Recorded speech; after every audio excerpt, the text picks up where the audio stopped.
ይህ ክፍል የሆነ ኢዮሪካ አይነት ኤክስፒሪየንስ የነበረኝ በሆነ ረገድ ምንድን ነው ለማለት የሚፈልገው ጸሐፊ የሚለው ያስጨንቅ ነበር። ኮሜንታተሮቹንም ሳይ እንደዛው።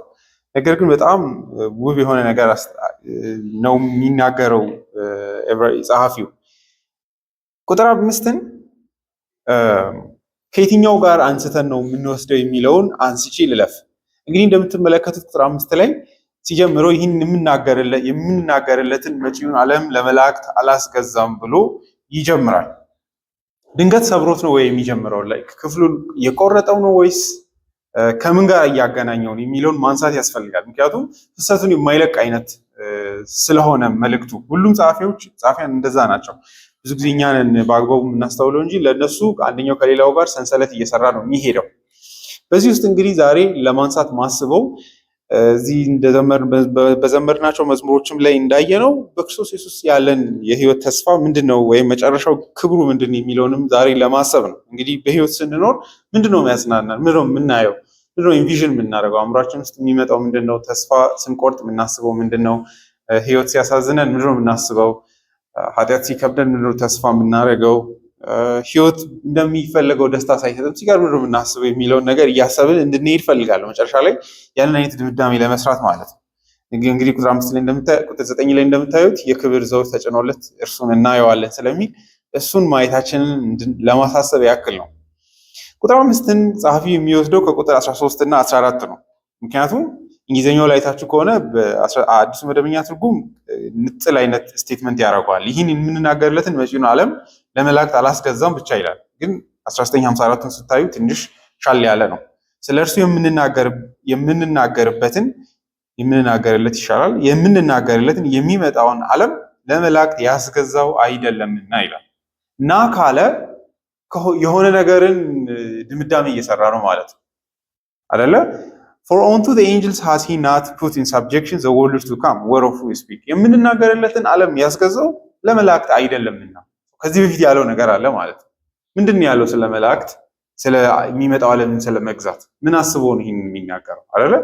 ድንገት for unto ብላችሁ አትጀምሩ። አንድ ነገር እንዲዘ አይደለምና ካል የሆነ ነገር ብያለሁ ማለት ነው ቀድሜ። ምንድን ነው ያለው ብላችሁ ስታዩ ቁጥር 13 እና 14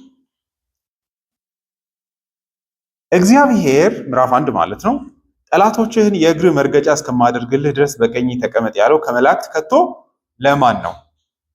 መላእክት ሁሉ መዳንን የሚወርሱትን ለማገልገል የሚላኩ አገልጋይ መናፍስት አይደሉምን ካለ በኋላ ነው እንግዲህ መሀል ላይ ያለውን ማስጠንቀቂያ እናውጣውና እንመለስ። ይህን የምንናገርለትን መጪውን ዓለም ለመላእክት አላስገዛምና። ስለዚህ መሀል ላይ ያለው የመጀመሪያው ማስጠንቀቂያ ነው። የፈለገውን ይሄ እንግዲህ ሁሉም ቦታ ላይ ያደርጋል። ያ ማለት መልእክቱን ይቆርጠዋል ማለት አይደለም። ሌሎች ማስጠንቀቂያዎችንም ከዚህ በኋላ እናያለን። መሀል ላይ ብሬክ ያደርግና ማስጠንቀቂያ ከሰጠ በኋላ ካቆመበት ክፍሉን መልሶ ያነሳዋል ሐሳቦቹን። ከዚህ በኋላ እናያለን። መሀል ላይ ዋርኒንጎች አሉት፣ ማስጠንቀቂያዎች አሉት። ይሄን እንዳታረጉ፣ ለዚህ ወንጌል እንዲህ አይነት ምላሽ ይኖራችሁ ይላል እና በዚህም ፍሬም የምናየው ከሆነ አሁንም የመላእክት ንጽጽሩ ተመልሶ መጥቷል ማለት ነው። ከማን ጋር ነው የሚነጻጸረው ብላችሁ ግን ስትጠይቁ ስለ ሰው ልጅ ያወራውን ነው እያወራ ያለው። መላእክት ድነትን የሚወርሱትን አገልጋዮች ናቸው ነው የሚለው። በዚህ ተነስቶ ነው ይሄንን ምንድነው ማረጋገጫ አለ ወይ? ለምንድን ነው እንደዛ የምትለው ብትሉት የሚመጣውን ዓለም ያስገዛው ለመላእክት አይደለምና ታዲያ ለማን ነው? ጥያቄ ወደዛ ይላል። ለመላእክት ካላስገዛ አንድ ለመላእክት እንዳላስገዛ ማረጋገጫ ምንድን ነው ብላችሁ ጸሐፊውን ትጠይቁታላችሁ። ሁለት ደግሞ ለማን ነው ታዲያ ያስገዛው? እንግዲህ ያላስገዛው ለማን እንደሆነ ይናገራል። ምክንያቱም ለመላእክት ያስገዛው አይደለምና ይላል። ማረጋገጫ ይሰጠናል ለዚህ። ይህንን ወደ ታች ሄጂ ከማውራቴ በፊት ምን ማለቱ ነው የምንናገርለትን የሚመጣውን ዓለም የሚለው? የዕብራውያን ጸሐፊ እንደሚናገረው የወንጌል ሰባኪያኑን ከራሱ ጋር አካቶ ስለሚመጣ ዓለም እንደሚያወሩ ይናገራል። ስለሚመጣ ዓለም እኛ የምንናገርለት ዓለም አለ ይላል። የሚመጣ ዘመን አለ ይላል። ስለሱ የምናወራውን ዘመን ይሄ እንግዲህ ምን ያሳይናል ብትሉ ራሱም የሚያውቀው ደግሞ ተደራሲያኑ የሚያውቁት የተጠበቀ ያለ የሚወራለት ዘመን አለ አይደለ? እኛ የምንናገርለትን ባይ ዘ ዌይ አይነት ነገር ነው። ይሄ የምናወራው ነገር አለ አይደል? አዎ ይሄ ይመጣል ብለን የምናወራው ዘመን ዓለም አለ አይደል? አዎ እሱን ያስገዛው እግዚአብሔር ይሄ ትልቁን ዓለም ይህንን የከበረውን ዓለም ያስገዛው እንግዲህ የምናወራለት የሚለው አድናቆትን የሚያሳያል፣ ክብርን የሚያሳያል አይደል? የሚወራለት ሰው ሁሉ የሚያወራለትን አይነት ነገር ማለት ውስጡና እኛ የምናወራለትን ዘመን እግዚአብሔር ወይ ዓለምን ያስገዛው ለመላእክት አይደለም ብሎ ይናገራል። በዚህ ውስጥ ምን እንረዳለን? ሰንጥቀን ብላችሁ ብታዩ አሁን ያለ ዓለም አለ፣ የሚመጣ ዓለም አለ ማለት ነው።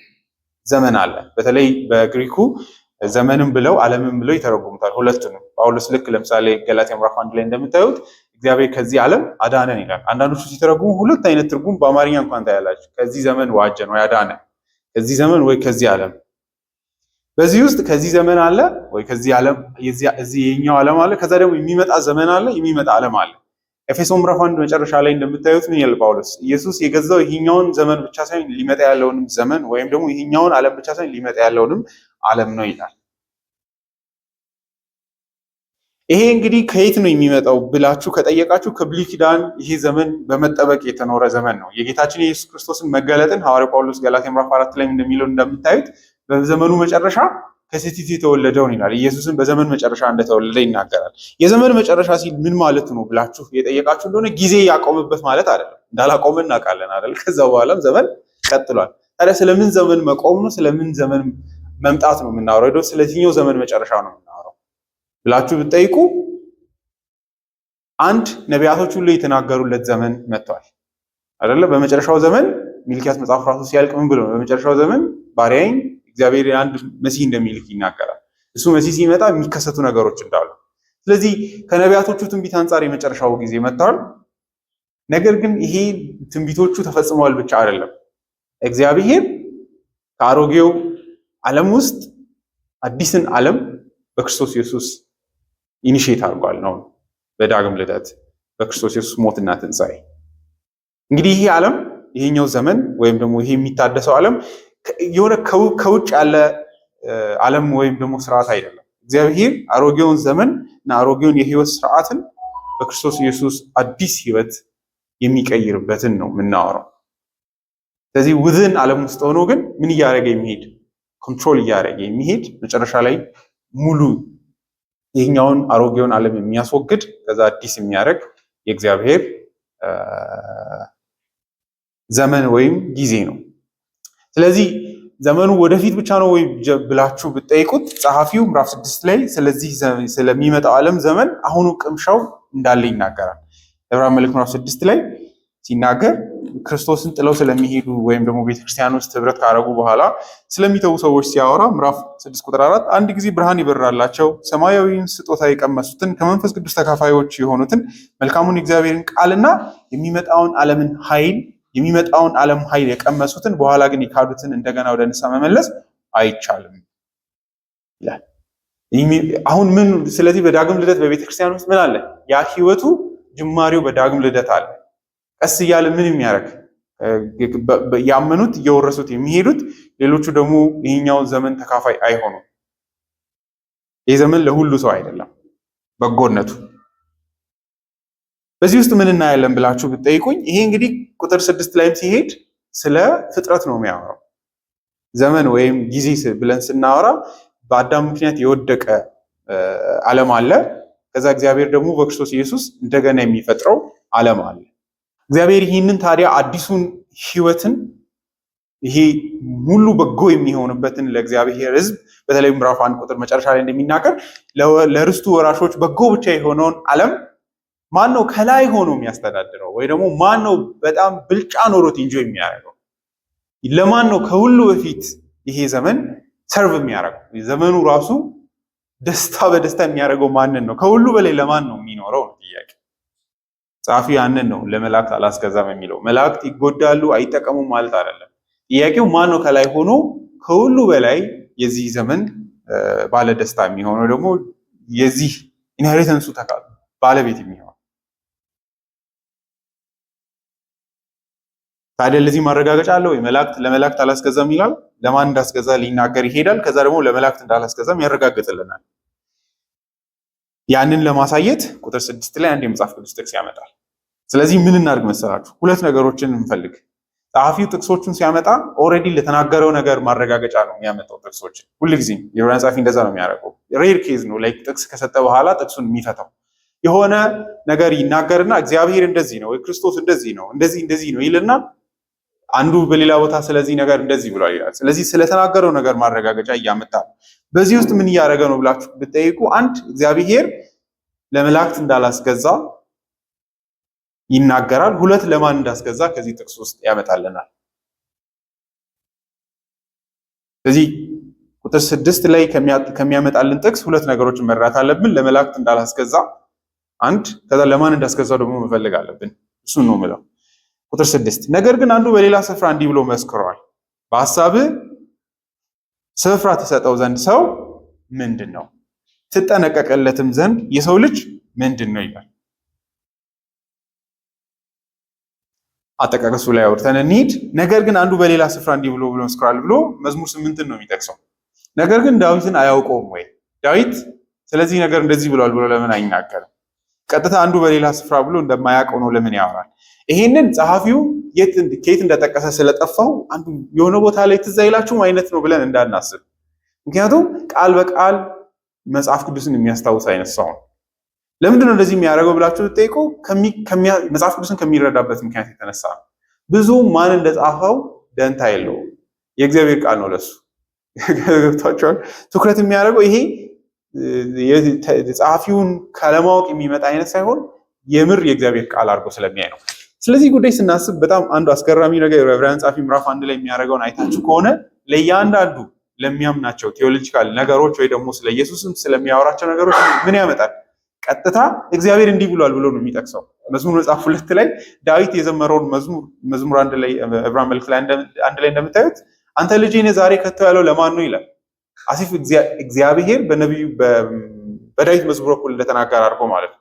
እግዚአብሔር ስለ ልጁ ምን ያስባል ብሎ ደመና ውስጥ አይደለም የሚፈልገው። እግዚአብሔር ስለ ልጁ ምን እንደሚያስብ መጽሐፍ ቅዱስ ቀጥታ ነው የሚያመጣው። እግዚአብሔር መጽሐፍ ቅዱስ የተናገረውን ነገር እግዚአብሔር ስለ ልጁ እንዲህ ብሏል ብሎ ነው ቀጥታ የሚናገር። ይሄ እርግጠኛን እግዚአብሔር ስለ ልጁ እያወራ ነው ይላል። ገብቷቸዋል። መጽሐፍ ቅዱስን የሚያይበትን መንገድ እንድናስብ ሁሉም ከሞላ ጎደል አንዱ የሚያደንቁለት የዕብራውያን ጸሐፊ ስለ መጽሐፍ ቅዱስ ያለው እይታ ነው። መንፈስ ቅዱስ እንደዚህ ይላል። ለምሳሌ ምዕራፍ 3 ላይ ስንሄድ ቀጥታ ማለት ነው አንድ የመጽሐፍ ቅዱስ ጥቅስ ይጠቅስና መንፈስ ቅዱስ እንዲህ ብሎ ነበረ ይላል። ይሄ እኛም የእግዚአብሔር ቃልን ስንጠቅስ እንደዛ ነው ሊሰማን የሚለው። እግዚአብሔር እኔ አታመንዝር ሲል ምንድነው ብዬ ነው የምወስደው? የሰው ቃል አድርጌ አይደለም እግዚአብሔር ነው ያለኝ ብዬ። ልክ እንደዛ ነው መጽሐፍ ቅዱስ ላይ ኦልድ ኒው ቴስታመንትም ላይ እግዚአብሔር አንዳንድ ሰዎች እንደዛ ለማድረግ ይሞክራሉ አይደለም። መጽሐፍ ቅዱስን ጳውሎስ ራሱ የተናገራቸው ነገሮች አሉ። ሁሉ ነገር የእግዚአብሔር ቃል አይደለም ይላሉ። ስለ ሴቶች አገልግሎት ለማውራት ስንሞክር ገብታችኋል። ይሄ ጳውሎስ ሐሳብ ነው። እንደዛ ብሎ ነገር የለም። እዚህ መጽሐፍ ውስጥ ያለ ሁሉ ነገር በአግባቡ ከተተረጎመ የእግዚአብሔር ቃሎች ናቸው እና ይሄም ጸሐፊው ለመላእክት እንዳልተገዛ በምን ታውቃለህ ሲባል የእግዚአብሔር ቃል እንደዚህ ይላል ብሎ ነው ኮት እያደረገ ያለው። አይታችኋል። ኤጁዲኬት የሚያደርገው በእግዚአብሔር ቃል ነው። የታደሱ አባቶችም ለዛ ነው የመጨረሻው ኦቶሪቲ መጽሐፍ ቅዱስ ነው የሚሉት አይደለ? ይሄን ጸሐፊ እንደምታዩት ስለሚያምነው የሆነ መንፈሳዊ ነገር ለማውራት ሲፈልግ የእግዚአብሔር ቃል ስለዚህ ጉዳይ እንደዚህ ይላል። ራሱን ባለስልጣን አያደርግም። እኔ ብያለሁ ዘርፎ እመነኝ አይደለም የሚለው። የእግዚአብሔር ቃል ስለ መላእክት እንደዚህ ይላል ወይ ደግሞ ስለሚመጣው ዓለም እንደዚህ ይላል ብሎ ይናገራል። ተደራሲያኑም መጽሐፍ ቅዱስን የሚያውቁ እንደሆኑ እንረዳለን። በተለይም አይሁዳውያን ናቸው ብለን እንድናስብም ያደርገናል። ምንድን ያለው ታዲያ? አንድ ላይ ሙሉ አንብቤ ድምዳሜ እሰራለሁ። ቁጥር 7 ከመላእክት በጥቂት አሳነስኸው፣ ክብርና ግርማን አጎናጸፍከው፣ ሁሉን ከእግሮቹ በታች አስገዛህለት። እግዚአብሔር ሁሉን ከበታቹ ሲያስገዛለት ያላስገዛለት ምንም ነገር የለም። ይሁን እንጂ በአሁኑ ዘመን ሁሉም ተገዝቶለት አናይም ይላል። ይሄ እንግዲህ የተወሰደው ከመዝሙር ምዕራፍ 8 ነው። መዝሙሩን እንደምታውቁት ከቁጥር 4 እስከ 6 ያለውን ጥቅስ ነው የወሰደው። ታስበው ዘንድ ሰው ምንድን ነው? ትጎበኘው ዘንድ የሰው ልጅ ምንድን ነው? ከመላእክት እጅግ ጥቂት አሳንሰኸው፣ በክብርና በምስጋና ዘውድ ከለልኸው፣ በእጆችህም ስራ ሁሉ ላይ ሾምከው፣ ሁሉን ከእግሩ በታች አስገዛህለት ይላል። ስለ ስልጣን ነው የምናወራው። በእጆችህ ስራ ሁሉ ላይ ሾምከው፣ ከእግሮቹ በታች አስገዛህለት። ስልጣንን ነው የሚያሳየው አይደለ? ስለዚህ ምን እየመለሰልን ነው ማለት? የሚመጣውን ዓለም እግዚአብሔር ያስገዛው ለማን ነው? ታስበው ዘንድ ሰው ምንድን ነው ይላል። ይህንን እጅግ የከበረውን ዘመን ዓለም ለሰው ልጅ አስገዛህለት ይላል። ጸሐፊው እንግዲህ ወደዛ ትርጉም እየተንደረደረ ነው። ዝም ብዬ ፖስቸሩን ላሳያችሁ ብዬ ነው። ከዛ መላእክት በዚህ ውስጥ ምን ቦታ አላቸው ይላል። ከመላእክት እጅግ አሳንሰኸው በክብርና በምስጋና ዘውድ ከለልከው ይላል። ታዲያ እኮ ይሄ እንደውም ከመላእክት እንደሚያንስ ነው የሰው ልጅ የሚያሳየው ብለን እናስብ ይሆናል። ጸሐፊው እዚህ ጋር ነው ክራክ የሚያደርገው ይህንን መጽሐፍ። አንድ ነገር እንያዝ፣ ከእግር በታች ማስገዛት። ጸሐፊው ምን ይላል? ሁሉም ከእግሮቹ በታች አስገዛህለት ይላል። ይሄንን ሐዋርያው ጳውሎስም አንደኛ ቆሮንቶስ ምዕራፍ 15 ቁጥር 27 ላይ ሲተረጉመው ይሄኛውን ጸሐፊ ሲተረጉም ሁሉንም የምትሏ ላይ እግዚአብሔርን ብቻ ነው የሚያወጡት። ጳውሎስ አይታችሁ ከሆነ አንደኛ ቆሮንቶስ ምዕራፍ 15 27 ላይ ሁሉን ላስገዛለት እሱ ራሱ ተመልሶ ይገዛል ይልና እግዚአብሔር ብቻ ነው መሲሁ የማይገዛው ይላል።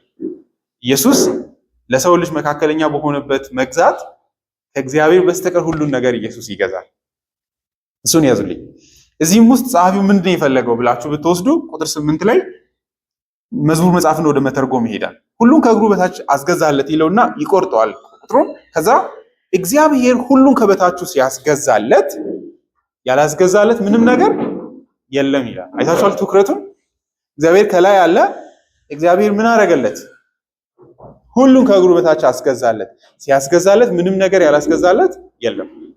ከዛ ሳጥን ውስጥ ካስገዢው ከእግዚአብሔር ውጪ ይሄኛው የሰው ልጅ የማይገዛው ነገር የለም ይላል። እዚህ ውስጥ ምንም እናካትታለን ማለት ነው። መላእክትም ይካተታሉ አይደለ? ሳታስገዛለት የተውኩ አንዳች ነገር የለም ይላል። ስለዚህ በዚህ ቦክስ ውስጥ ምን ይገባል ማለት ነው? መላእክትም ይገባሉ። ስለዚህ ቁጥር 5 ላይ የጠየቀውን ጥያቄ መለሰልን ማለት ነው አይደለ? የሚመጣውን ዓለም እግዚአብሔር ለመላእክት ምን አላረገም? አላስገዛምና። ታዲያ ማን ነው ገዢው ሲባል ይሄኛው ነው። እግዚአብሔር ሁሉን ያስገዛለት። ሁሉን ላስገዛለት ገዢው ይሄ ከሆነ መላእክት ደግሞ እነዚህ አይደሉም ማለት ነው። ታዲያ ቁጥር 4 ላይ ቁጥር 5 ላይ ያለውን ከመላእክት በጥቂት አሳነስከው በክብርና በምስጋና ዘውድ ከለልከው የሚለውን እንዴት ተተረጉማለሁ ብላችሁ መጠየቃችሁ አይቀርም። እኛም ይህን ክፍል ስንቀርብ እንደዚህ ማሰባችን አይቀርም። ጸሐፊው ለዚህ መልስ አለው። ይሁን እንጂ በአሁኑ ጊዜ ሁሉም ተገዝቶለት አናይም፣ እኔም አሁን ገዝቷል ብዬ አልነግራችሁም ይላል። ሁሉም ገዝቶ አናይም። አይኖ አእምሯችሁን እንደበተነ። መዝሙር 8 ዘማሪው እንደምታዩት ሰማያትንና ፍጥረትን ሲመለከት ግርማዊነታቸው እጅግ ታላቅ መሆኑን ያያል። ከዛ በኋላ ያስገረመው ነገር ይህን ከሰው ልጅ የላቁ እነዚህ ግዙፍ ፍጥረታት እያሉ የሰው ልጅ ባንተ አእምሮ ውስጥ እንዴት ቦታ አገኘ ይላል። እንዴት አሰብከው? እንዴት አእምሮ ላይ እንኳን መጣለህ ይላል። ከዛውም ደግሞ ምን አረከው? ሊትራሊ ኤንጀሊክ በሆነ አይነት ግርማ ክብር ፈጠርከው አይነት ነገር ይላል። በቃ የሰው ልጅ ሲፈጠር ከመላእክት በትንሹ ነው የሚያንሰው ክብሩን ሲናገር ነው የሚለው። እንግዲህ ዘማሪው ገርሞት ነው የሚያወራው። እንዴት አከበርከው? ከመላእክት በጥቂት አሳንሰህ ነው የፈጠርከውና በክብርና በምስጋና የሾምከውና ያከበርከው ይላል። እንዴት ያን ክብር ደግሞ ሲናገር እግዚአብሔር ያላስገዛለት ነገር እንደሌለ ይናገራል አይደለ? በእርግጥ ሰማይን እንደገዛ አይናገርም። ነገር ግን ዛፍን በባህር ውስጥ ያሉትን ነገሮች ሁሉ አስገዛህለት። ክብሩን ሲናገር የሰው ልጅ ማለት ነው። የተፈጠረ ነገር ሁሉ ክላይማክስ ሆኖ እናያለን። በዚህ ውስጥ ምንድነው የምናየው ብላችሁ ብትጠይቁ ዘማሪው እግዚአብሔር በፍጥረት የሰው ልጅን ሲፈጥር የነበረውን የዘፍጥረት መጽሐፍን የሚያስብ ይመስላል። እንግዲህ ውስብስብነቱ ቀስ እያለ ነው የሚመጣው። እንግዲህ በዚህ ላይ የዘማሪው ሀሳብ እግዚአብሔር የሰው ልጅን ዘፍጥረት መጽሐፍን ስትመለከት የምር እንደዚህ አይነት መዝሙር መዘመራቸው አይቀርም። ግርማዊ የሆኑትን ዓለማትን ፈጥሮ መጨረሻ ላይ የሰው ልጅን ፈጠረው። ከዛ አምጥቶለት ምድርን ግዛ፣ ይህን ብላ፣ ይህን ጠጣ ብሎ ሰጠው እንደ ስጦታ እግዚአብሔር። በእጆችህ ስራ ላይ ሾምከው፣ ሁሉን ከእግሩ በታች አስገዛህለት። በጎችን፣ ላሞችን ሁሉ፣ የዱር አራዊትንም፣ የሰማይ ወፎችንና የባህር ዓሦችን፣ በባህር ውስጥ የሚርመሰመሱትንም ሁሉ አስገዛህለት። እግዚአብሔር አምላካችን ሆይ ስም በምድር ሁሉ ላይ ምንኛ ግርማዊ ነው ይላል። ከዛ ታዲያ ጸሐፊው ይህንን አምጥቶ እንደምታዩት ቁጥር 9 ላይ ከክርስቶስ ጋር ያያይዘዋል። ምን እንደዚህ እንዲያደርግ ገፋፋው? ከዛ ስለ መላእክትና ስለ ሰው ልጅ ትስስር እንዴት ነው ከዚህ ውስጥ የምንረዳው? ምን አይነት አተረጓጎም ይዞ ቢሄድ ነው እንደዚህ የሚተረጉሙ? ይሄን እንግዲህ እንደምትረዱት መዝሙር 8ን በዚህ አይነት መንገድ የሚተረጉሙት ሁሉም የአዲስ ኪዳን ጸሐፊያን ናቸው። አሁን ቅድም አንዱን ያነበብኩላችሁ አንደኛ ቆሮንቶስ ምዕራፍ 15 ቁጥር 27 ላይ ጳውሎስ ኢየሱስ ሞትን እንደሚያሸንፍ ለመናገር ሲፈልግ የጠቀሰው መዝሙር 8 ነው። ሁሉን ከእግሩ በታች አስገዛህለት የሚለውን ማለት ላንብብላችሁ። አንደኛ ቆሮንቶስ ምዕራፍ 15 ቁጥር 27 ሁሉን ከእግሩ በታች አስገዝቷልና፣ ነገር ግን ሁሉ ተገዝቷል ሲል ሁሉን ካስገዛለት በቀር መሆኑ ግልጥ ነው። ሁሉ ከተገዛለት በኋላ ግን እግዚአብሔር ሁሉ በሁሉ ይሆን ዘንድ በዚያን ጊዜ ልጁ ራሱ ደግሞ ሁሉን ላስገዛለት ይገዛል ይላል ጳውሎስ። እንግዲህ ምን እያየን ነው ማለት ነው? መዝሙር 8ን ከክርስቶስ ጋር ያይዞ ነው የሚተረጉሙት። ሌላው ማቴዎስ ወንጌል ምዕራፍ 21 ቁጥር 16 ላይ ጌታ ኢየሱስ ወደ ኢየሩሳሌም ሲገባ ሕፃናት ሆሳና ሆሳና በአርያም ስም የሚመጣ የተባረከ ነው ብሎ በጮሁ ጊዜ የሕግ መምህራንና ፈሪሳውያን መጥተው እነዚህ ሰዎችን እነዚህ ሕፃናትን ዝም አሰኛቸው። ብላስፌሚ እኮ ነው ይሄ። አንተ ራስን እንዴት እንደ መሲህ ሲጮሁ መሲሁ ነው ሆሳና በአርያም ስም የሚመጣ ማለት ለመሲሁ የሚሰጥ ዝማሬ ነው እና ያንን ለዘመናት የደበቁትን መዝሙር አውጥተው መዘመር ጀመሩ ነው። ገብቷቸዋል። ለመሳያ እስካሁን በቃ መጥተዋል ማለት ነው በአርያም ስም ብለው ሲዘምሩ እንዴት እንደዚህ ሲዘመርልህ ዝም ብለህ አንተ ራሱ አንተ እንዲህ ጥሩ ሰው አይደለህ እንዴ?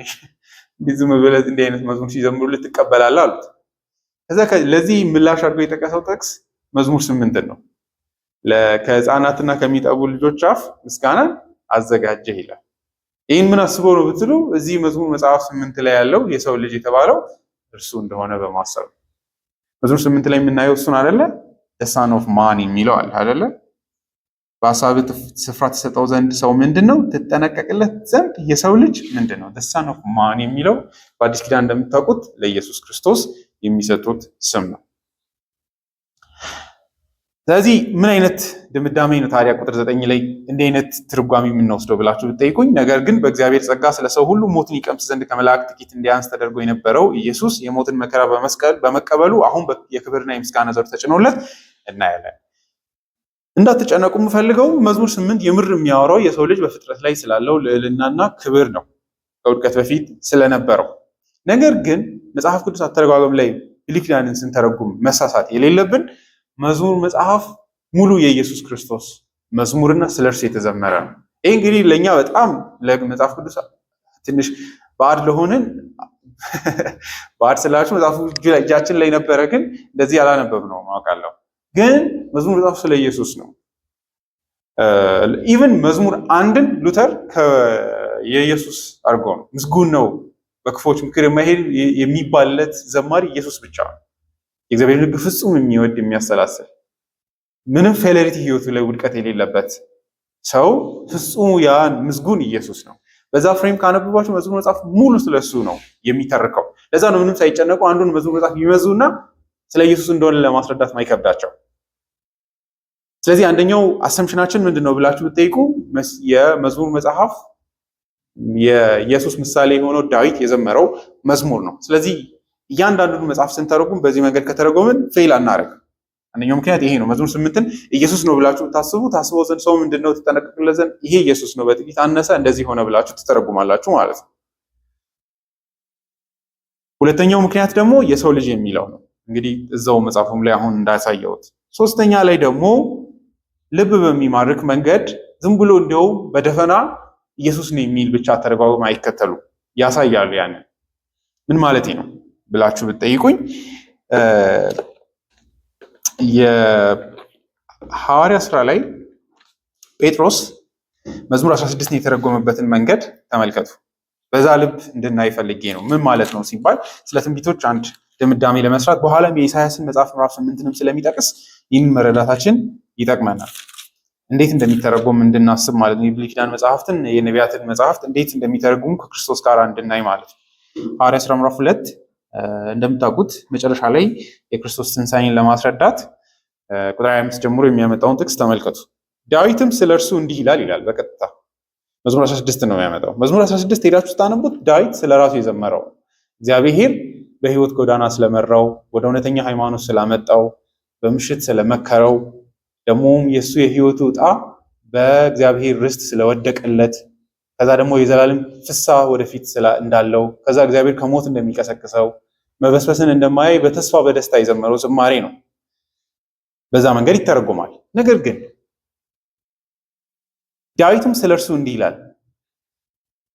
ቁጥር 25 ሐዋርያት ሥራ ላይ ጌታን ሁል ጊዜ በፊቴ አየዋለሁ፣ እርሱ በቀኜ ነውና ከቶ አልታወክም። ስለዚህ ልቤ ደስ አለው፣ አንደበቴም ሐሴት አደረገ፣ ሥጋዬም በተስፋ ይኖራል። ነፍሴን በሲኦል አተዋትምና ቅዱስህም መበስበስን እንዲያይ አታደርግም። የሕይወትን መንገድ እንዳውቅ አደረከኝ፣ በፊትህም በሐሴት ትሞላኛለህ። ትራይስቴኝ እንዴት እንደሚተረጉም እዩ።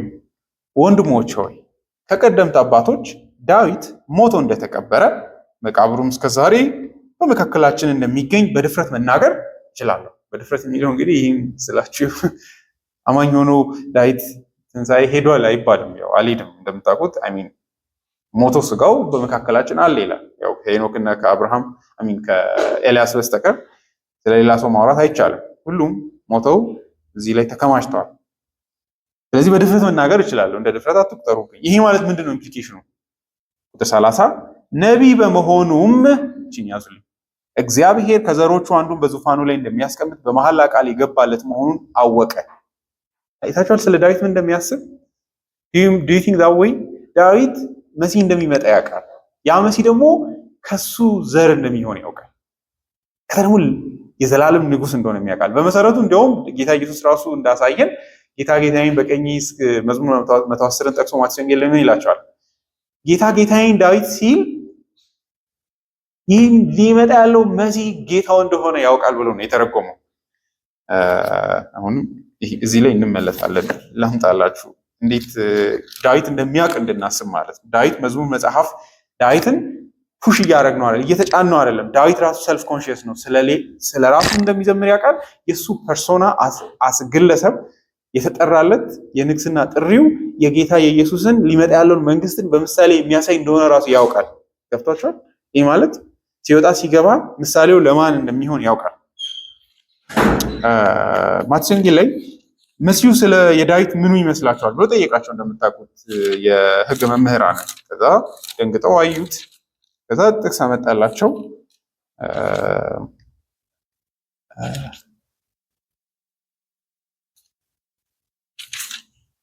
ማቴዎስ ወንጌል ምዕራፍ 22 መጨረሻ ላይ ቁጥር 41 ፈሪሳውያን ተሰብስበው ሳሉ ኢየሱስ እንዲህ ሲል ጠየቃቸው፣ ስለ ክርስቶስ ምን ይመስላችኋል? የማንስ ልጅ ነው? እነርሱም የዳዊት ልጅ ነው አሉት። እንግዲህ ትክክለኛ መልስ ነው። ግን ጌታ ኢየሱስ ቴዎሎጂካሊ የሆነ ላክ የሚያደርጉት የሚጎድላቸው ነገር እንዳለ ያሳያቸዋል። ቁጥር 43 እርሱም እንዲህ አላቸው፣ ታዲያ ዳዊት በመንፈስ ቅዱስ ኃይል ለምን ጌታዬ ይለዋል? ለምንስ እንዲህ ይለዋል? መዝሙር 110 እግዚአብሔር ጌታዬን ጠላቶችህን ከእግር በታች እስካደርግልህ ድረስ በቀኝ ተቀመጥ። ይህንን ዳዊት ምን ይለዋል? ጌታዬ ይለዋል። እግዚአብሔር እዚህ ጋር አለ። ለጌታዬ ምን ይለዋል? እግዚአብሔር ለጌታ ይነግረዋል። ለኔ ጌታዬ ይለዋል። ዳዊት ራሱ ጌታዬ ይለዋል። ለጌታዬ እግዚአብሔር ምን አለው ይላል? ተቀመጥ፣ ከእግሮች መርገጫ እስከማደርግልህ ድረስ እዚህ ቀኝ ላይ ተቀመጥ አለው ይላል። ከዚህ ይነሳና ጌታ ኢየሱስ እንደዚህ ተረጉሟል። ስለዚህ ዳዊት ጌታዬ ብሎ ከጠራው እንዴት ልጁ ሊሆን ይችላል? አንድ ቃል ሊመልስለት የቻለ ወይም ከዚያን ቀን ጀምሮ ሊጠይቀው የደፈረው ማንም አልነበረም ይላል። አይታችኋል? ዳዊት ሰልፍ ኮንሺየስሊ ያውቃል። ለዚህ ነው ጴጥሮስም ሐዋርያት ሥራ ምዕራፍ 2 ቁጥር 29 ላይ እንዲህ አይነት ነገርን የሚናገረው አንዱን በዙፋኑ ላይ እንደሚያስቀምጥ በመሃል ላይ የገባለት መሆኑን አወቀ። ይህንን አስቀድሞ በማየቱ እርሱ በሲኦል እንደማይቀርና ስጋውም እንደማይበሰብስ ስለ ክርስቶስ ትንሣኤ ተናገረ። ይህን ኢየሱስ እግዚአብሔር ከሞት አስነሳው፣ እኛም ሁላችን ለዚህ ነገር ምስክሮች ነን ይላል። አይታችኋል? መዝሙር 16 የተተረጎመበትን መንገድ አንዱ ማረጋገጫ ምንድን ነው ብላችሁ አሁን ከጠየቃችሁኝ አንዱ ሲተረጉሙ ብለው ነው የሚተረጉሙት። ፉልፊልድ ሆኗል ወይ ነው የሚሉት አንዱ ጥያቄያቸው። እዛው የተፈጸመ መሆኑን እና ካልተፈጸመ ሌላ ቦታ እንፈልግ ነው። ኢየሱስ ደግሞ የትንቢቶቹ ሁሉ ፍጻሜ ሆኖ እናያለን። ትንቢቶቹ ፐርፌክትሊ ኢየሱስ ጋር መተርጎም ስንሞክር ይከፈቱና ይተረጎማሉ። ምን ማለት ነው እያላችሁኝ ከሆነ ቁጥር 9 ላይ ጸሐፊው የሚያደርገው ይሄንን ነው። በጥቂት ከመላእክት አንሶ በክብርና በሞገስ የከበረ አንድ የሰው ልጅ አምጡልኝ ነው። አንዱ ጥያቄ እሱ ነው። ቀላል አይደለ? የሰው ልጅ ሆኖ ይሄ አይነት ክብርን ተጎናጽፎ የምናየው አለ ወይ ብላችሁ ብትጠይቁ የለም ነው። ያ አንድ አካልን ይፈልጋል ማለት ነው። ሌላ በክብርና በሞገስ የተጫነ የከበረ አካልን እንድናይ ይገፋናል። ኢየሱስ ውስጥ ደግሞ እነዚህ ትንቢቶች ሁሉ ፊት አድርገው እንመለከታለን። በዚህ ውስጥ ይሄ መጽሐፍ ምን አይነት ቅርጽ ይዛል ማለት ነው? ትንቢታዊ ቅርጽ ይዛል። ትንቢት ወደ መሆን ይመጣል። ለጥቂት ያንስና ወደ ክብር የሚመጣ ሁሉን የሚገዛ አካልን እንድናስብ ነቢያዊ በሆነ መንገድ እንድናነበው ያደርገናል። እንግዲህ ጌታችን ኢየሱስ እንደምታውቁት ከመላእክት ጥቂት አንሶ በሞቱ ብቻ ሳይሆን ከሳት አወራለሁ በሞቱ ብቻ ሳይሆን በሕይወቱም ጭምር የባሪያን መልክ በመያዝ የተዋረደ ሰው በመሆን ፊልጵስዩስ ምዕራፍ 2 ላይ እንደምናየው ሕይወቱም ሁሉ የውርደት ነው። ከውልደቱ እስከ ሞቱ መቃብር እስከ መግባት ድረስ ከመላእክት እንዲህ አይነት ሕይወት ያለው ማንም የለም። ሰው መሆን በራሱ ዝቅታ ስለሆነ መላእክት ኤክሰለንት ቢንግ ናቸው ነው። ኢየሱስ ሰው በመሆኑ ራሱ ምን ሆኗል? አንሷል። ነገር ግን በሚረብሽ መንገድ የሰው ልጅ ትንቢታዊ በሆነ መንገድ destined to become ከመላእክት ራሱ እንዲልቅ ተስፋ የተገባለት አካል ሆኖ እናያለን። ኢየሱስ ያንን አምጥቶ አሳካው። ጌታ ኢየሱስ ሞትን አሸንፎ በተነሳ ቀን የተናገረው ነገርም እንደምታዩት አሁን ስልጣን በሰማይና በምድር ተሰጥቶኛል ብሎ ይናገራል። ምድርን ብቻ ሳይሆን ሰማይንም ጭምር እንደሚገዛ ይናገራል። እዚህ ላይ እንደምንመለከተው ጸሐፊው ኢየሱስን ሰው ሆኖ የከበረ አካል ያደርገዋል። ምክንያቱም እንደምታዩት ኢየሱስ ብሎ ይጠራዋል። ኢየሱስ የሚለው ስም የሰው ስም ነው። ኢየሱስን እንደ ሰው ነው ትሪት እያደረገ ያለው እዚህ ጋር እንደ ሰው እንዴት ከውርደት ወደ ክብር እንደሄደ ለማሳየት ይጓዛል። ስለዚህ ባሳለፈው ሕይወቱና ሞትን መቅመሱና መሞቱ በዚህ አይነት መንገድ መዋረዱ ፋይዳው ምን እንደሆነ ከሰዓት አወራለሁ። አሁን ግን ስለ ክብሩ ብቻ ላውራ። ክብሩ በሞቱ በኩል ነው የተሳካው። ስለዚህ ጸሐፊው በክርስቶስ ውስጥ የምር ወደ ታች ከርቫ መውረዷን እናያለን። ከመላእክት ጥቂት አንሶ አነሰ፣ ከዛ ተመልሶ በክብርና በሞገስ ያጌጠና የተጎናጸፈ አካልን እናያለን በእምነት ይላል። በክርስቶስ ኢየሱስ በዚህ ረገድ ምን እናያለን ብላችሁ ብትጠይቁ የሰው ልጅ ከመላእክትም ጭምር ምዕራፍ 1 ቁጥር 14 ላይ የተናገረውን አረጋግጦልናል ማለት ነው። መላእክት የዚህ ርስት ወራሾችን ምኖች ናቸው? አገልጋዮች ናቸው። የርስቱን ተካፋዮች ያገለግላሉ እንጂ የርስቱ እንትን አይደለም ይላል። ወራሾች አይላቸው። የሚወርሱትን ምን ያደርጋሉ? ያገለግላሉ። በዚህም የሰው ልጅን በክርስቶስ ኢየሱስ ከብሮ እናየዋለን። ስለዚህ የሚመጣው ዓለም የሚገዛው ወይም ደግሞ የበታች የሆነው ከሰው ልጆች ከመላእክት ሳይሆን ከሰው ልጆች በታች ነው። ለዛ ነው በጥያቄ ምዕራፍ 1 ላይ የሚጀምረው። ምክንያቱም ይሄ ፕሮፋውንድ የሆነ ነገር እንደሆነ ያውቃል። ከፍቷቸዋል። ያስገዛለት መላእክት የእነዚህ ሰዎች አገልጋይ አይደሉምን ሲል እንደሚረብሽ ያውቃል።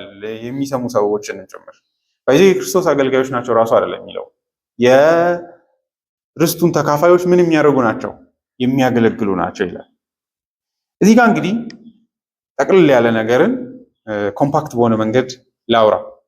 የሰው ልጅ ገና እንደተፈጠረ ዓለምን ሙሉ እግዚአብሔር እንደ ስጦታ እንዲገዛ እንዲያስተዳድር ለእግዚአብሔር ክብርም እንዲያውለው ክፉ አረም እንዳይበቅልበት የተቀደሰ ለእግዚአብሔር ክብር የሚሆን ዓለምን እንዲሰራ የሰው ልጅን ጠርቶታል። ይህ በጣም እንጌጅ ማድረግ ያለብን አይነት ጉዳይ ነው። እንደምታውቁት የሰው ልጅ አሁን በቴክኖሎጂ ምክንያት ዓለምን ከክብሩ የሚያወርድ አይነት ስራን ይሰራል አይደለ?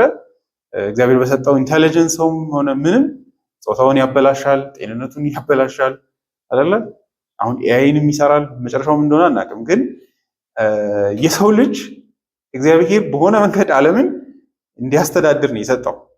ከዛ ደግሞ ለክብሩ እንዲያስገዛለት ለራሱ ጥቅም ለእግዚአብሔር ደግሞ ክብር እንደተፈጠረው ዓለምን እንዲውል እንዲያደርግ ነው የተጠራው የሰው ልጅ። በሆነ ረገድ የመጀመሪያው የተፈጠረው ዓለም ራሱ ወደ ክብር ያልደረሰ እንደሆነም እናያለን። የመጀመሪያ እግዚአብሔር የፈጠረው ዓለም በእርግጥ ምንም ክፉ አልነበረበትም። ነገር ግን ደግሞ የሚሰራ ዓለምም እንደሆነ እናያለን።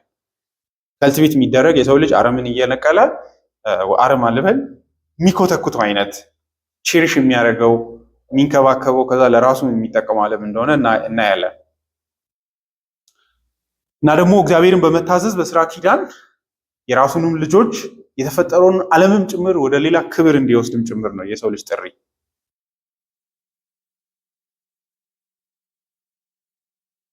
ነገር ግን እግዚአብሔርን ባለመታዘዙ ደግሞ ኪዳኑን ባለመጠበቁ ራሱም ዓለምን ከማስተዳደር ክብር እንደ ንጉስ ሮብ ተደርጓል የሰው ልጅ። ጳውሎስ ለዛ ነው ሮሜ ምዕራፍ 3:23 ላይ ሁሉም ኃጢአትን ሰርተዋል የእግዚአብሔርን ክብር ጎሏቸዋል ይላል።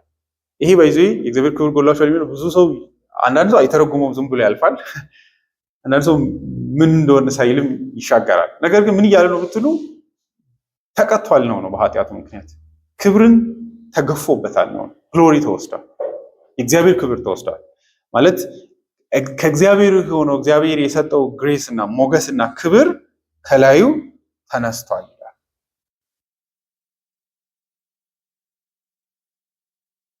በዚህ ምክንያት እግዚአብሔር ምን ይላል? ተከትሎ ዘፍጥረት መጽሐፍን ቢብሊካል ቲዮሎጂ በጥንቃቄ ከሰራ ምን ይላል? ዓለምም ከዚህ የተነሳ ምን ሆነች? የተረገመች ወደ መሆን መጣች። ሾና መኪላ ወደ ማብቀል መጣች።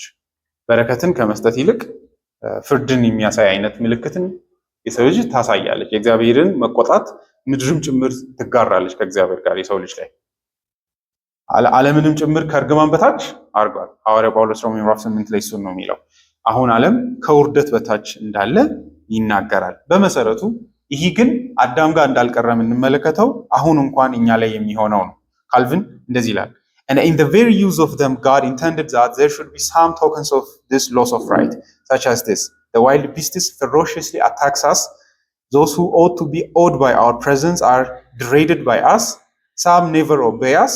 Others can hardly be trained to submit, and they do us harm in various ways. The earth answers not our expectation in cultivating it.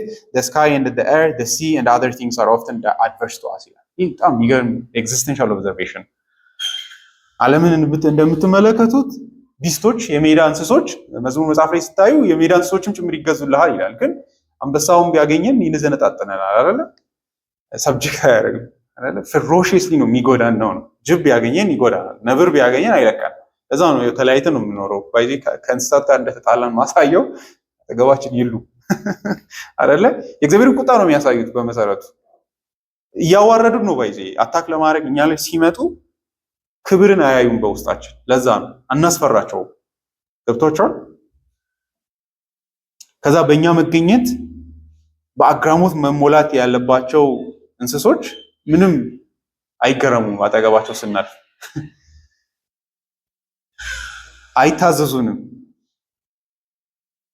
አይደለ? አንዳንድ እንስሶች ገና ሳንጠጋቸው ይሸሹናል። የቤት እንስሶች ቴዎሎጂካሊ ሪፍሌክት ማድረግ ያስፈልጋል። ለምንድን ነው እንደዛ የሚሆኑት አይደለ?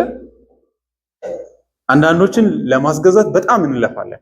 መሆን አልነበረበት አይደለ?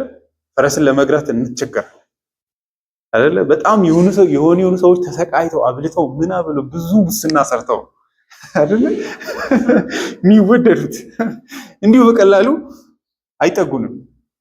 ሰብዱ ለማድረግም እንለፋለን ነው። እንደውም ሁሉም የቤት እንስሶችም የውጭ እንስሶችም ሊጎዱን ይፈልጋሉ። አህያ መራገጥ ነው የሚፈልገው አይደለ? እና ደግሞ መሬትም ደግሞ ሪሌት የምናደርገው በስቃይ ነው አይደለ? በፍርሃት ነው።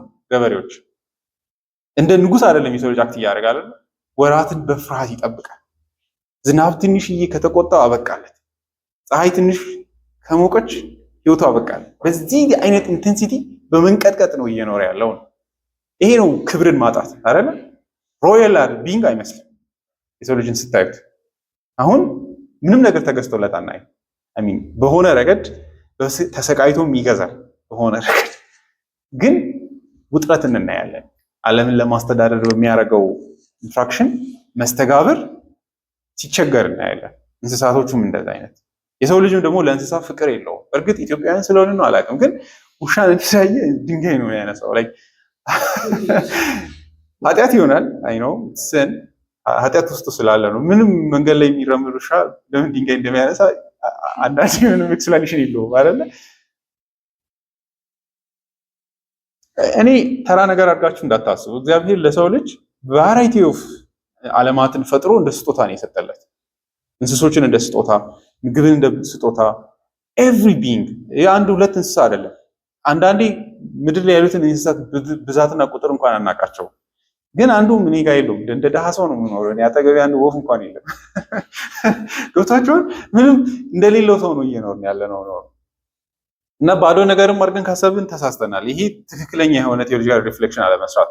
የምር ፍጥረትን በአግባቡ በእግዚአብሔር ሰይጣን አይደለም የፈጠረው ይህንን መላ ዓለም የእግዚአብሔር ፍጥረት ነው። ነገር ግን አሁን እንግዲህ ቅድም እንዳልኳችሁ ተገዝቶለት ግን አናይም ይላል ጸሐፊው። በጣም የተጫንኩ እንዳይመስላችሁ እንግሊዝኛው በጥንቃቄ የሚለውን እዩ። እንዴት ወደ ኢየሱስ ክርስቶስ ትራንዚሽን የሚያደርግበትን መንገድ ጸሐፊው በሰው ልጅ ውስጥ አናይም፣ ግን አንድ አካል ግን ሰብዶ አድርገው እናያለን አይነት ነገር ይላል። ስለ ሰው ልጅ ነው የሚያወራው የምለው ለዛ ነው። እንግሊዝኛውን ኬጂቪን እዩ በተለይ በጥንቃቄ። ሁለት በቶች አሉት። ቁጥር 8 though has put all things in subjection under his feet for in that he put all in subjection under him he left nothing that is not put under him. ነገር ግን መጽሐፉ እንደዚህ ቢልም but now we see not yet all things put under him ከሰው ልጅ ስር ሆኖ ግን አሁን አናየውም ይላል። በሌላ አካል ግን ስር ተገዝቶ እናያለን ይላል። አይታችኋል ቁጥር 9 ላይ እንዴት እንደው but we see we don't see ይላል። መጀመሪያው ላይ አናይም ይላል። ቁጥር 9 ላይ እናያለን ይላል። ለአንደኛው አካል ተገዝቶለት አናይም ለሰው ልጆች፣ ግን ከሰው መካከል ግን አንድ ለሆነው ለኢየሱስ but we see Jesus who was made little lower than angels for the suffering of death crowned with glory and honor ይላል። ኢየሱስን ግን ምን ሆኖ እናየዋለን? የሰው ልጅን አናይም፣ ግን ኢየሱስን ስናይ ምን እናያለን? በክብርና በሞገስ ተጭኖ ከላይ ሆኖ ከብሮ እናየዋለን ይላል። ይሄ ምን እንድናስብ ያደርጋል ብላችሁ ከጠየቃችሁ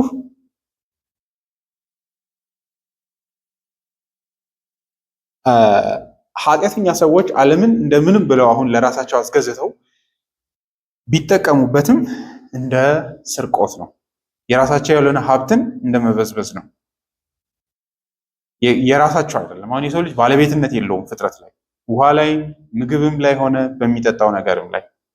ለዛ ነው ሐዋርያው ጳውሎስ ጢሞቴዎስ ላይ በክርስቶስ ኢየሱስ ያመኑ ሰዎችን መጋባትን የሚከለክሉ ሰዎች the most offensive ትምህርት እያስተማሩ ነው ብሎ የሚቆጣው። እንዲያውም ማግባት ያለው በክርስቶስ ኢየሱስ የሆነ ሰው ነው መብት ያለው ይላል አይደለ? በእምነት የጸደቁትን አታግቡ ብሎ ያስተምራሉ ይላል። የፍጥረት ደስታ የተገባው መብት ያላቸው እንዲያውም ተፈጥሯዊ ሕይወትን የመጠጣት የመብላት እነሱ ናቸው ይላል ጳውሎስ። እንዲያው አሁን ይሄ ጳውሎስ ምን ያመጣል? አሁን ከፍጥረታዊ ዓለም ጋር ለመተሳሰር እምነት ያስፈልጋል። ከእግዚአብሔር ጋር የኃጢአትን ሪፔንት በማድረግ በክርስቶስ ኢየሱስ ጸድቆ መኖር ያስፈልጋል ነው። አለዚያ የሰው ልጅ የራሱ ያለውን ሀብትን እየበዘበዘ ነው ያለው ነው። በክርስቶስ ኮንኩ ግን ማግባት መብቴ ነው፣ ኃጢአት አይሆንብኝም፣ ምግብ መብላት እችላለሁ፣ መጠጣት እችላለሁ። ሌላው እንደምታዩት ቲቶ ላይ ጳውሎስ ምንድን ነው የሚለው? አሁን አላማኞች እርኩስ ናቸው፣ ስለዚህ የሚነኩት ነገር ሁሉ እርኩስ ነው ይላል።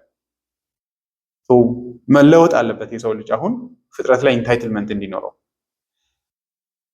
ምግብና መብላት ከመጽደቅ ጋር ነው የሚገናኙ የምልበት ምክንያት የከናን ምድርን ሲገቡ አንዱ ፕሮሚሱ ምን ነበር? ማርና ወተት የምታፈስ ከኔ ጋራ ደግሞ ከተጋጫችሁ ምን አደርጋለሁ? ይህም በረከት ሁሉ ምን አደርገዋለሁ? እቆርጠዋለሁ ነው ይላል። ዘዳግም ላይ እንደምታዩት በቤት መሙላት፣ በእርሻ መክበር፣ በእንትን ሁሉ ሙሉ መትረፍረፍን እሰጣለሁ ይላል። ግን ባትታዘዘኝ ደግሞ ምን አደርጋለሁ? እርግማን አደርግብሃለሁ ይላል። የሰው ልጅ መጽደቅ አለበት በእግዚአብሔር ፊት የእግዚአብሔር ቸርነትን ለመካፈል ራሱ ማለት ነው። ስለዚህ ታዲያ ኃጢአተኞችን እንዴት እንረዳለን ብላችሁ ብትጠይቁ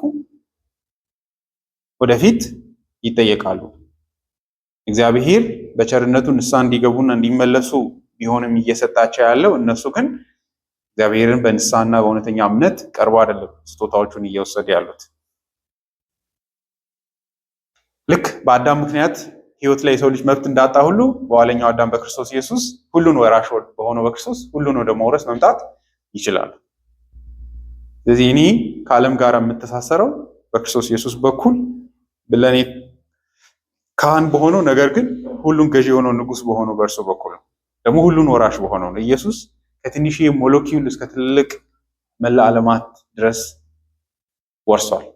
ወፎች የሱ ናቸው። ምግቦች የሱ ናቸው። ፏፏቴዎች የሱ ናቸው። ሁሉ የሱ ነው። እንደ አምላክ ብቻ አይደለም፣ እንደ ሰው ልጅ እንደ ኢየሱስ ማለት ነው። እንደ መካከለኛ መጥቶ በመዋረድ ይህንን ክብር ወደ ማግኘት መጥቷል። ሁሉን ወራሽ ወደ መሆን መጥቷል።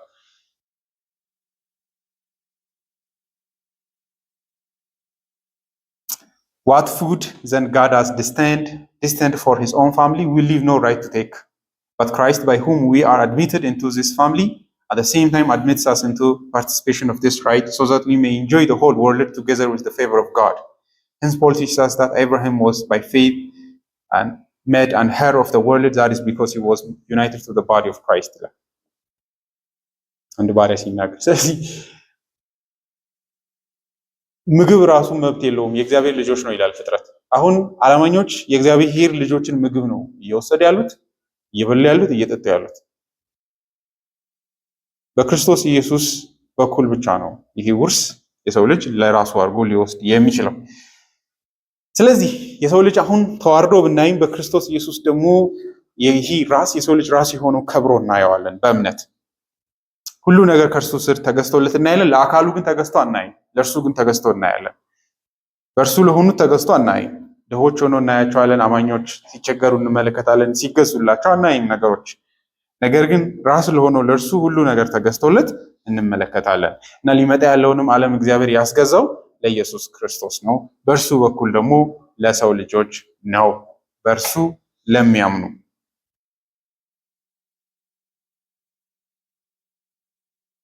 የሚመጣው ዓለም የሚለው እንግዲህ የሚታደሰውን ዓለም ነው።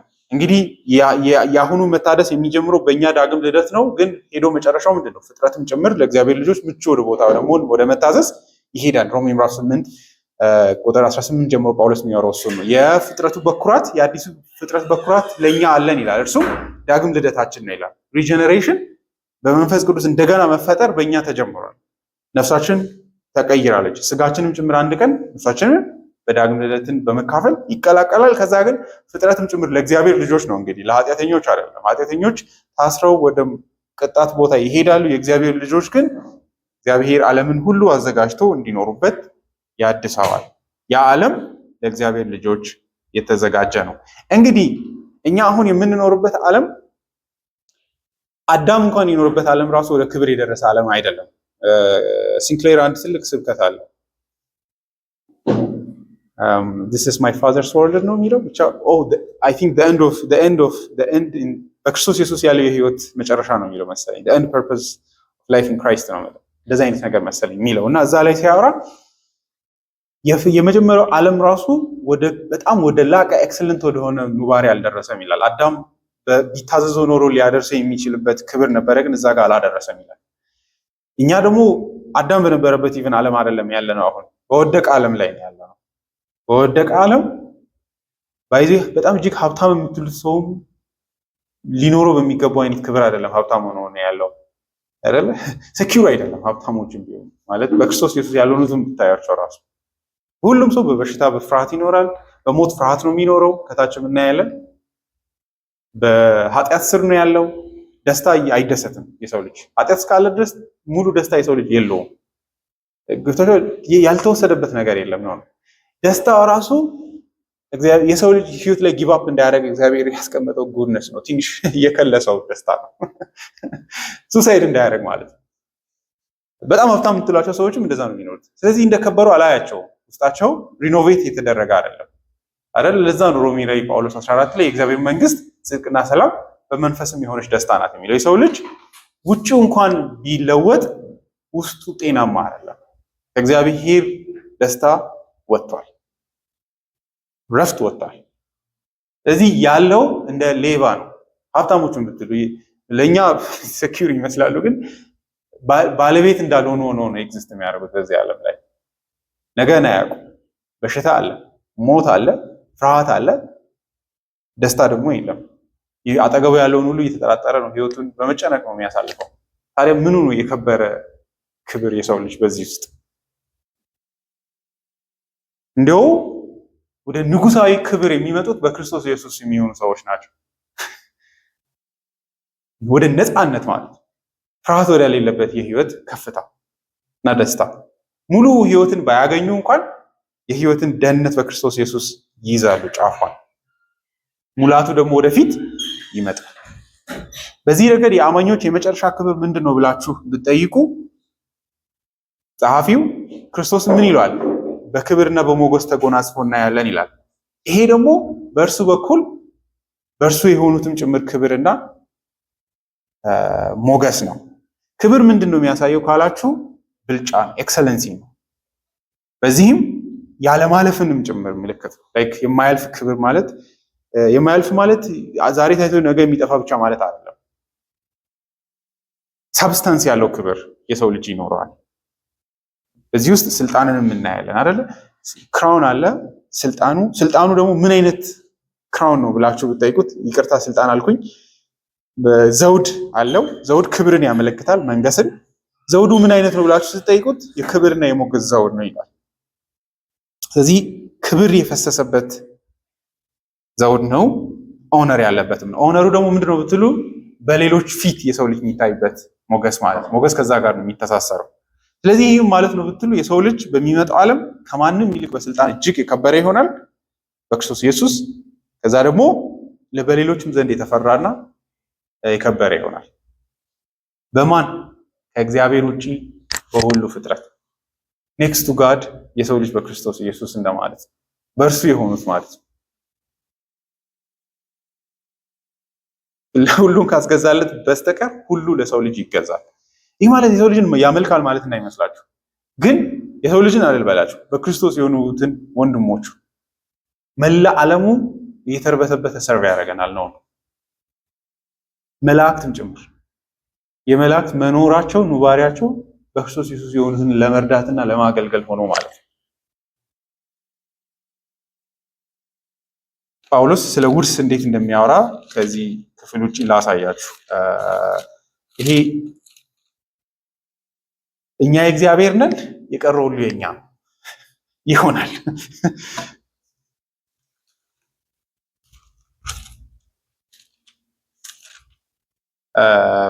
አንደኛ ቆሮንቶስ ምዕራፍ 3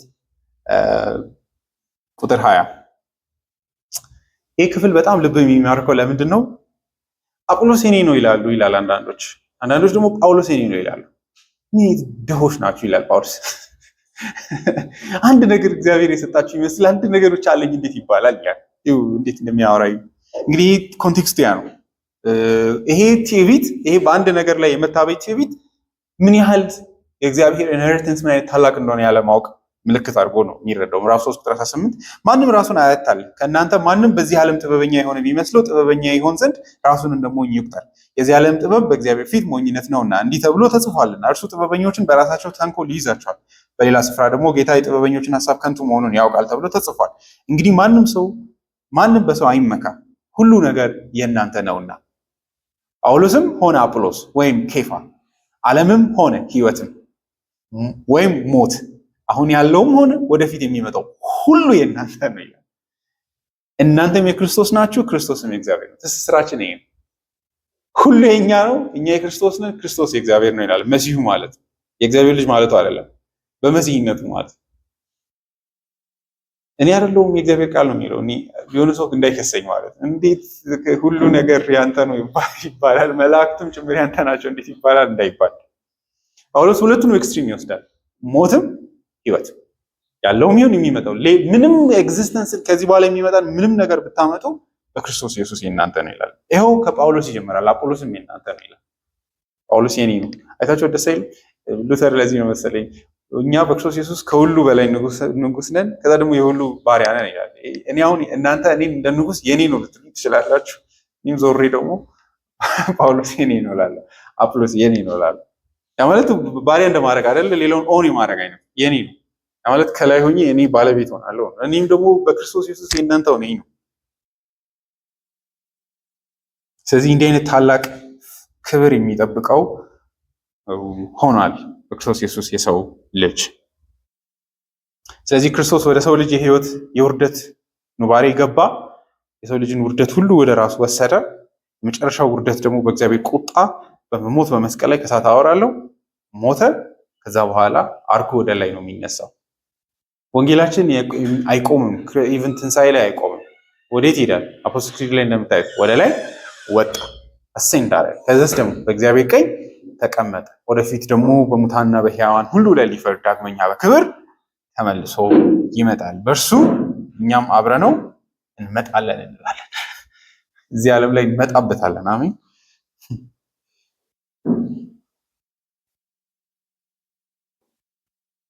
ደግሞ ለሰው ልጅ ፍጥረት የሚገዛበትና በክርስቶስ ኢየሱስ የሚገዛበትን ልክ ሲያሳይ ነው የሚለው ከእግሩ ስር ነው የሚለው። ኢቭን እግሩ አጠገብ አይደለም የሚለው ከእግሩ ስር ኮምፕሊት የሆነ አገልጋይነት ነው ያሳየው።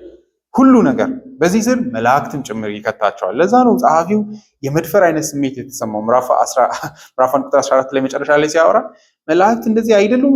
ጥያቄ አንዳንድ ነገርን የምትጠይቁት ለስለስ ለማድረግ ነው። ገብቷቸዋል። አንዳንዴ ከሰዎች ጋር በእድሜ የሚበልጧቸውን ሰዎች ስታወሩ በጥያቄ ስታደርጉ የምትፈልጉትን ስቴትመንት በጥያቄ ስታደርጉ ለስላሳ ይሆናል። አሰርሽን ከመሆን ድፍረት ከሌለው ከመኖሩ ይልቅ ጥያቄ ሲሆን የሆነ አንድ ጋፕ እየሰጣቸው ነው፣ ወይ ደግሞ ቦታ እየሰጣቸው ነው። ልክ ጸሐፊውም እንደዛ መላእክትም ሁሉ ነገር በክርስቶስ ኢየሱስ ይሆናል። ለዛ ነው ከመላእክት ጋር የሚያነጻጽረው። ከመላእክት በጥቂት አንሶ ነበረ፣ ግን ተመልሶ ሲወጣ ግን በለጣቸው። ይህን ስናወራ ደግሞ ስለ ኢየሱስ ሰው ስለሆነው የሰው ልጅ ነው የምናወራው። እሱም ጌታችን ኢየሱስ ክርስቶስ።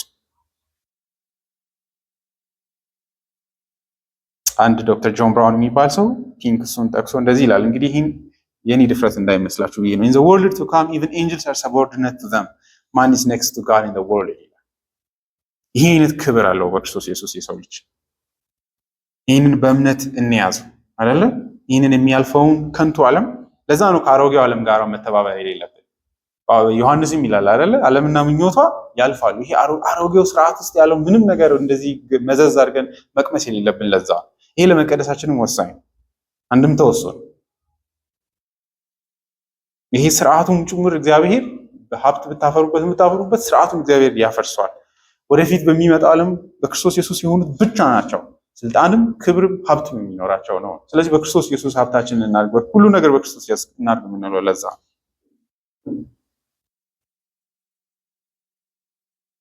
ይህንን ተስፋችንን ይዘን ነው ህይወትን መኖር ያለብን ነው።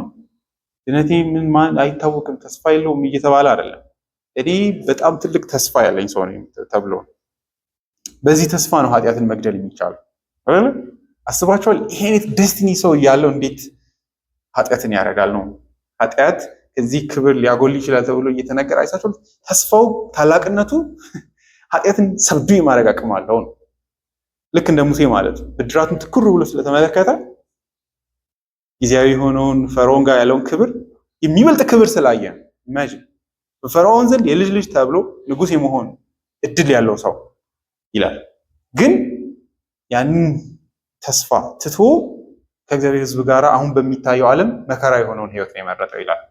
ለምን ሲባል ብድራቱን ስላየ ይላል። መጨረሻውን ስለ ዴስቲኒን ስላየ ነው። በክርስቶስ ኢየሱስ ርስቱን ስላየ እኛም እንደዛ ጊዜያዊ የሆነውን በኃጢአት የሚገኘው ደስታ ከዚህኛው ጋር ሲነጻጸር በጣም የወረደ።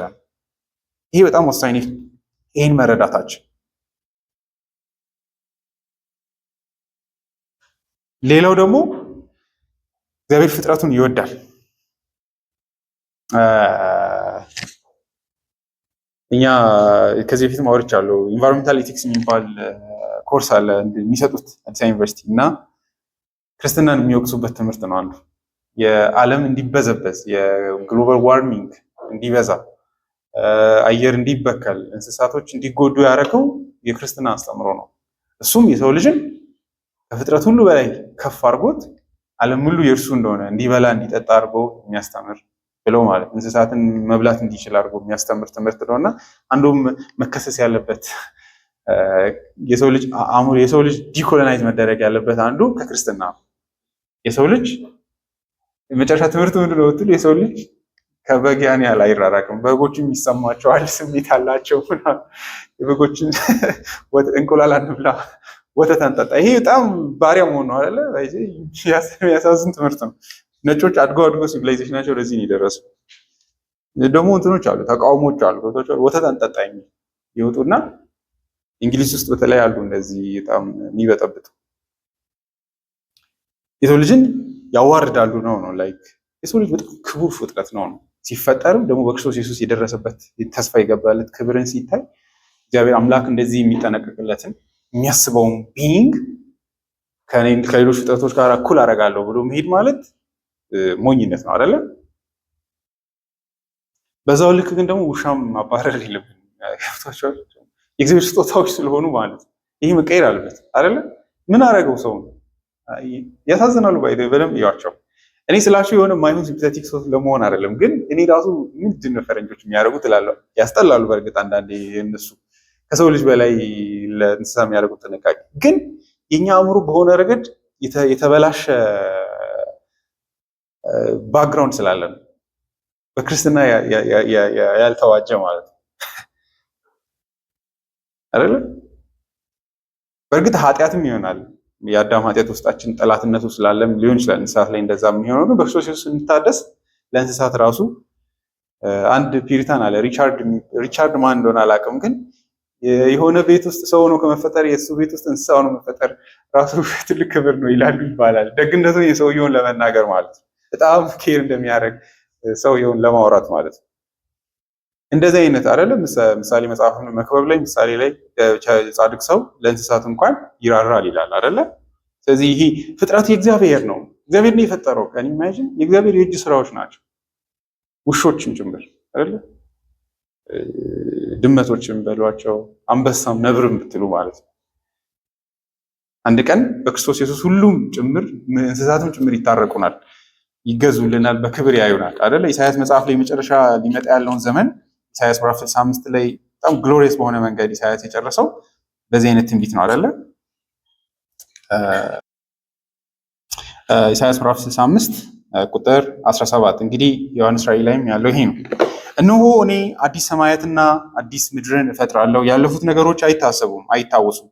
ነገር ግን በምፈጥረው ደስ ይበላችሁ፣ ለዘላለምም ሐሴት አድርጉ። ኢየሩሳሌምን ለደስታ ሕዝቧን ለሐሴት እፈጥራለሁና በኢየሩሳሌም እደሰታለሁ፣ በሕዝቤም ሐሴት አደርጋለሁ። የለቅሶና የጩኸት ድምፅ ከእንግዲህ በዚያ አይሰማም። ከእንግዲህ በዚያም ለጥቂት ጊዜ ብቻ በሕይወት የሚኖር ሕፃን ወይም ዕድሜ ያልጠገበ አረጋዊ አይኖርም። 100 ዓመትም የሞላው ሰው ቢሞት በአጭር እንደተቀጨ ይቆጠራል። አንድ ሰው 100 ዓመት ሳይሞላው ቢሞት እንደተቀጸፈ ይገመታል። ሰዎች ቤት ይሰራሉ፣ በውስጡም ይኖራሉ፣ ወይንም ይተክላሉ፣ ፍሬውንም ይበላሉ። ከእንግዲህ ለሌሎች መኖሪያ ቤት አይሰሩም፣ ወይም ለሌላው እንዲበላው አይተክሉም። የሕዝቤ ዕድሜ እንደ ዛፍ ዕድሜ ይረዝማል። እኔ የመረጥኳቸው በእጃቸው ስራ ለረጅም ዘመን ደስ ይላቸዋል። ድካማቸው በከንቱ አይቀርም፣ ዕድለቢስ ልጆችም አይወልዱም። እነርሱና ዘራቸው እግዚአብሔር የባረከው ሕዝብ ይሆናሉ። ገና ሳይጠሩ እመልስላቸዋለሁ፣ ተናግሮ ሳይጨርሱ እሰማለሁ። ተኩላና የበግ ጠቦት በአንድነት ይበላሉ። አንበሳ እንደ በሬ ሳር ይበላል። እባብ ትቢያ ይልሳል። በተቀደሰው ተራራዬም ጉዳት አይደርስም፣ ጥፋት አያመጡም ይላል እግዚአብሔር። ይሄ ነው እንግዲህ ሊመጣ ያለው። ሙሉ ዘመኑ ምን አይነት ሊሆን እንደሆነ ባናይም ግን እግዚአብሔር ከዚህኛው ይብን ለአዳም ከሰጠው ዓለም በላይ የታደሰና የከበረ ዓለምን በክርስቶስ ኢየሱስ ያመጣል። ይሄ ስለዚህ አንድምታው ምንድን ነው ካላችሁ፣ በክርስቶስ ኢየሱስ ካልሆንን የእግዚአብሔርን አንዳች በጎነት አናገኝም። ኢየሱስ ሁሉን ወራሽ ከሆነ ከእርሱ ጋር ስምምነት መፍጠር ያስፈልጋል ማለት ነው። ወፍ አይኖራችሁም ማለት ድሃ ትሆናላችሁ በክርስቶስ ኢየሱስ ካልሆናችሁ በሚመጣው ዓለም ነው። ውሃ አይኖራችሁ፣ ምግብ አይኖራችሁ፣ ፀሐይ አትሞቁም፣ ነፋስ አይኖርም አይደል? ሲኦል ድሃ የምትሆኑበት ዓለም ዘመን ነው። በክርስቶስ ኢየሱስ ያልሆነ ሁሉ ተራቁቶ የሚጠጣው የሚበላው የማይኖርበት፣ በክርስቶስ ኢየሱስ የሆኑት ደግሞ ከእግዚአብሔር ጋር ለዘመናት የቆየን ታላቅ ፍሪዳ እግዚአብሔር ያርዳል ይላል ኢሳያስ።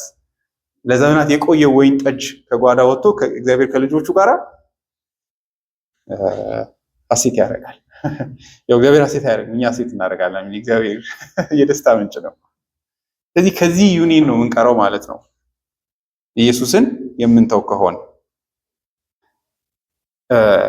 ሌላው ተስፋችን ህይወት እንግዲህ ከዚህ ወተንም ስንሄድ ውርደታችንን ኃጢአት ማስታወሱ አይቀርም። ድህነታችንም አእምሯችን ላይ መምጣቱ አይቀርም። የአብዛኞቻችን ድሆች ስለሆንን ማለት ነው። እናም በዛ ህይወት ስንመላለስ የእግዚአብሔርን ታላቅ ሉዓላዊ ጸጋን እናስብ። በክርስቶስ ኢየሱስ የተጠራንለትን ህይወት እናስብ። ከሁሉ በላይ ደግሞ በክብርና የሞገስ ዘውድ ተጭኖ ያለውን ኢየሱስን ይህ ማለት ይሄ ኢየሱስ የኛ ራስ በክብርና በዘውድ እንደተጎናጸፈ እኛም ከእርሱ ጋር አንድ ቀን እንጎናጸፋለን። ተስፋችን የኛ ይሄ ነው። እግዚአብሔርን አመስግነን እንጨርስ። እግዚአብሔር መልካም አባታችን ሆይ ስለዚህ ማለዳ እናመሰግናለን። ልጅን ኢየሱስን ሞገስና ክብርን ዘውድ ተጭኖ እንድናየው በእምነት ዛሬም ሞትን አሸንፎ ወደ ላይ ሲወጣ ወደ ምን አይነት የክብር ስልጣን ሁሉን ነገር ለራሱ የሚያስገዛበትን ስልጣን ወደ መያዝ እንደመጣ እንድናስብ በእርሱ በኩል ደግሞ እኛም ጭምር ሁሉን ነገር ወደፊት እንደምንገዛ ሁሉ ነገር ለእኛ እንደሚሆን ከእግራችን በታች ሁሉ ነገር እንደሚረገጥ እንድናስብ ስለረዳን እናመሰግናለን። በዚህ በእንግድነታችን ዘመን ስንኖር በልጅ በክርስቶስ ኢየሱስ የምትሰጠንን የትኞቹንም አይነት የእህል የሁሉም አይነት ደግነቶች በአክብሮትና በልጅ በኩል የሚሰጡን ያንተ ሚር ቸርነቶችህ እንደሆኑ በልጅ በኩል ያሉ ግዴታ እንደሌለብህ ምግብ ለመስጠት ልብስ ለማልበስ ፀሐይ እንድንሞቅ ለማድረግ ግዴታ የሌለብህ ነገር ግን በቸርነትህ የምታለብሰን የምታሞቀን የምታወጣን የምታገባን መሆኑን እንድንገነዘብ በህይወት ላይ መብት እንደሌለን ባይሆን በልጅ በክርስቶስ ኢየሱስ በጸጋ ብቻ እንድንተሳሰር ከማድረግ የተነሳ የሚመጣ ይህ ተፈጥሯዊ ህይወታችን ራሱ እንደሆነ እንድንገነዘብ ስላስተማርከን እናመሰግናለን። በዚህ መረዳት ደግሞ በፊትህ በትህትና ዝቅ ብለን እንድንኖር እንድትረዳን እንለምንሃለን። ይህን ነገር እንድንረዳ አብዝተህ አእምሯችንን ባርክ፣ በኢየሱስ ስም አሜን።